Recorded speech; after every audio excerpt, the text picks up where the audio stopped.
North Pole and Vice Admiral Richard E. Byrd's accounts. Rear Admiral Richard Evelyn Byrd, Jr. was an American naval officer who specialized in feats of exploration. He was a recipient of the Medal of Honor, the highest honor for valor given by the United States, and was a pioneering American aviator, polar explorer, and organizer of polar logistics. On May 9, 1926, Admiral Byrd took off from the Norwegian Arctic island of Spitzenberg along with his pilot Floyd Bennett in an attempt to be the first to fly to the North Pole. About 16 hours later, the pair returned to the island in their Fokker trimotor airplane, the Josephine Ford, saying that they had indeed accomplished the feat.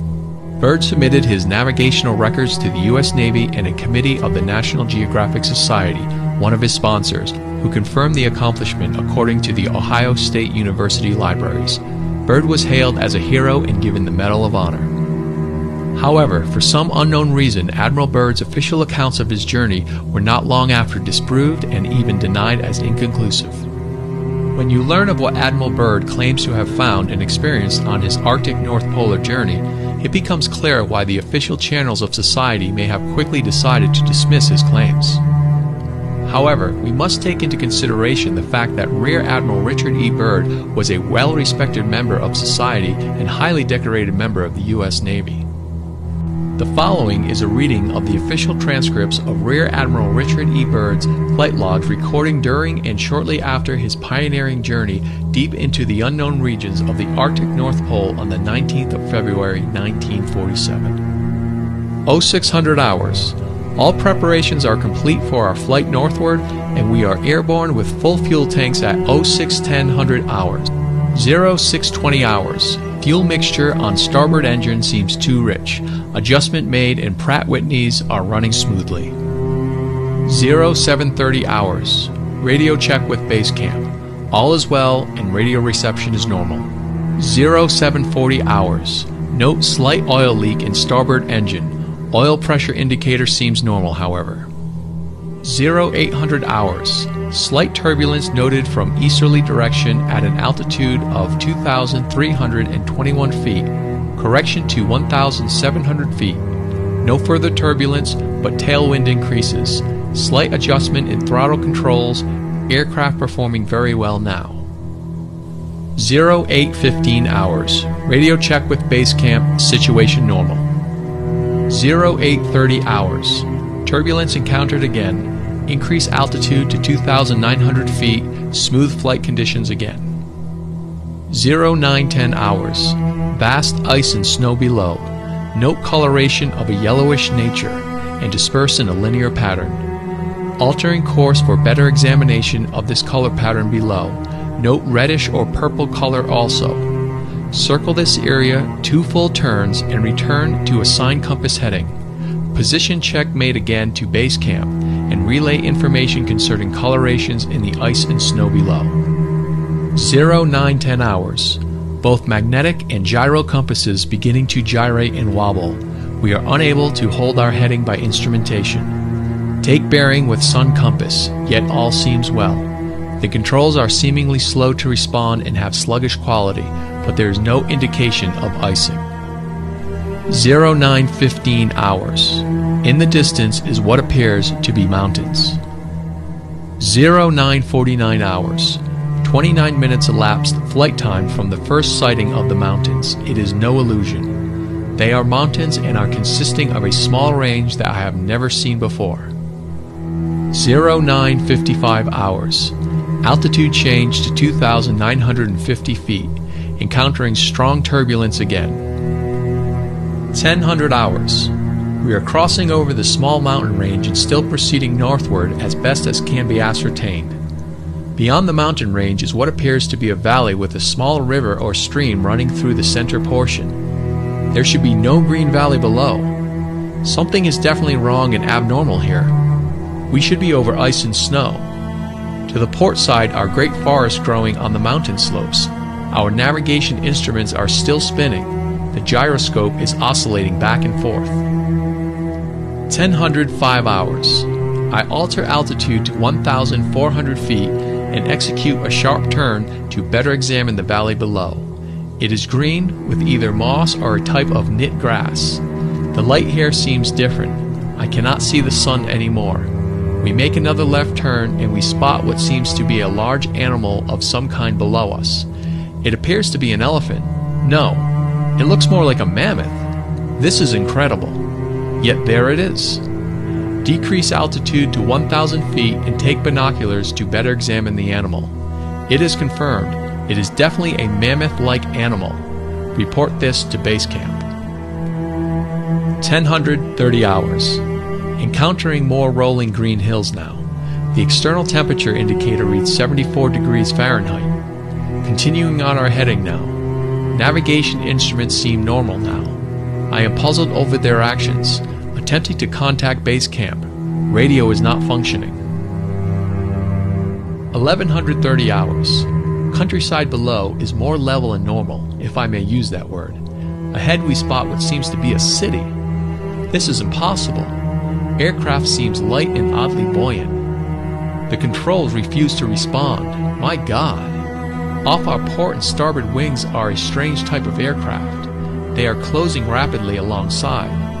They are dish-shaped and have a radiant quality to them. They are close enough now to see the markings on them. It's a type of swastika. This is fantastic. Where are we? What has happened? I tug at the controls again. They will not respond. We are caught in an invisible vice grip of some type. 11:35 hours. Our radio crackles and a voice comes through in English with what is perhaps a slight Nordic or Germanic accent. The message is, "Welcome, Admiral, to our domain. We shall land you in exactly 7 minutes. Relax, Admiral, you are in good hands." I note the engines of our plane have stopped running. The aircraft is under some strange control and is now turning itself. The controls are useless. 11:40 hours. Another radio message received. We begin the landing process now, and in moments the plane shudders slightly and begins a descent as though caught in some great unseen elevator.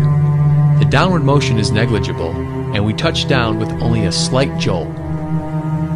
11:45 hours. I am making a hasty last entry in the flight log. Several men are approaching on foot toward our aircraft.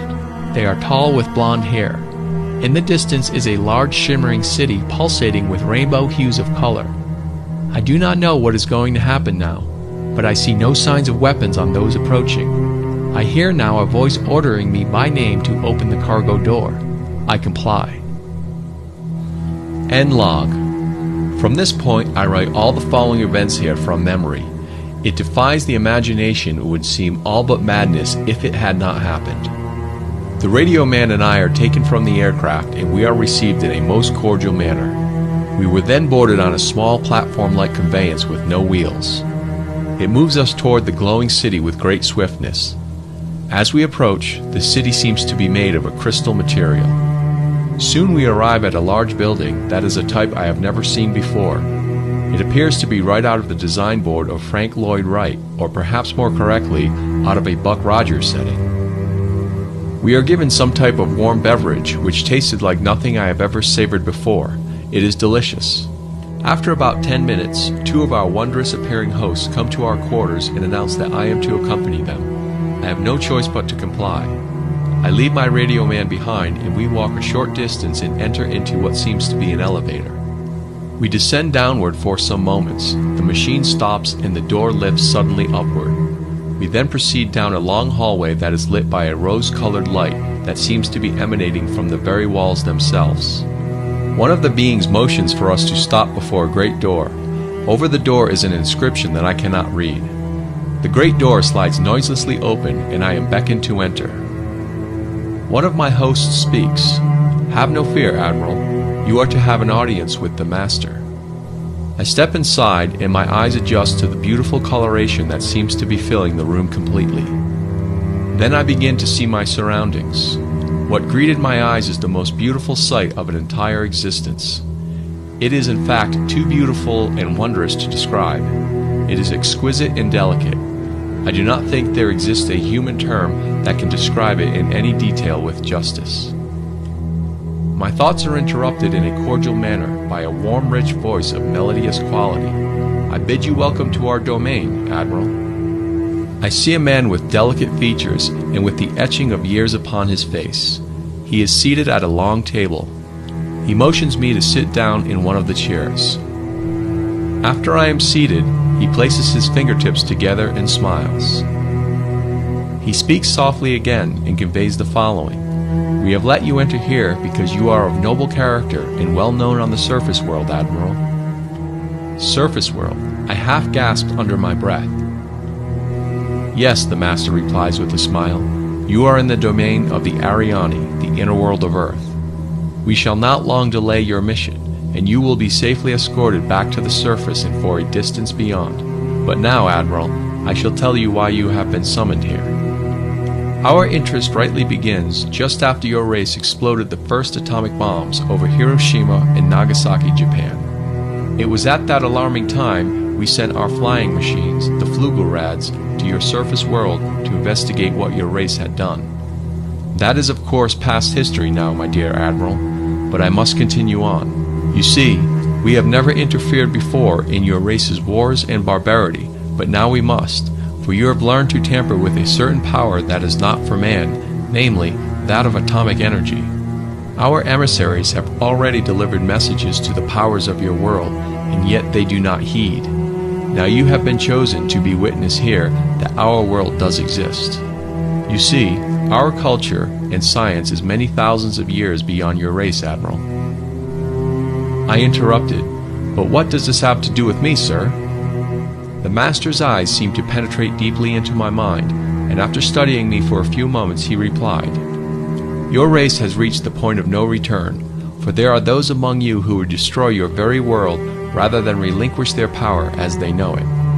I nodded, and the Master continued, In 1945 and afterward, we tried to contact your race, but our efforts were met with hostility, and our Flugelrads were fired upon. Yes, even pursued with malice and animosity by your fighter planes.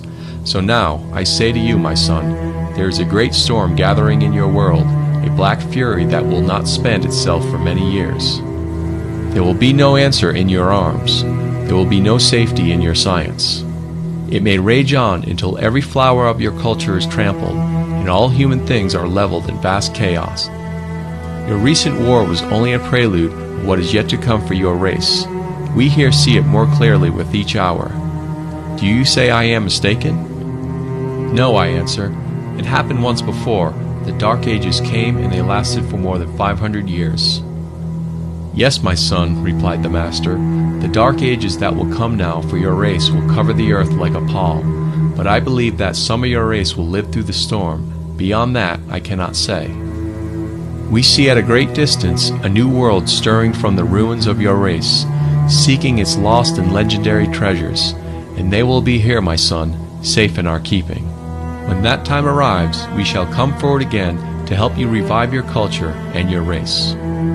Perhaps by then, you will have learned the futility of war and its strife, and after that time, certain of your culture and science will be returned for your race to begin anew. You, my son, are to return to the surface world with this message.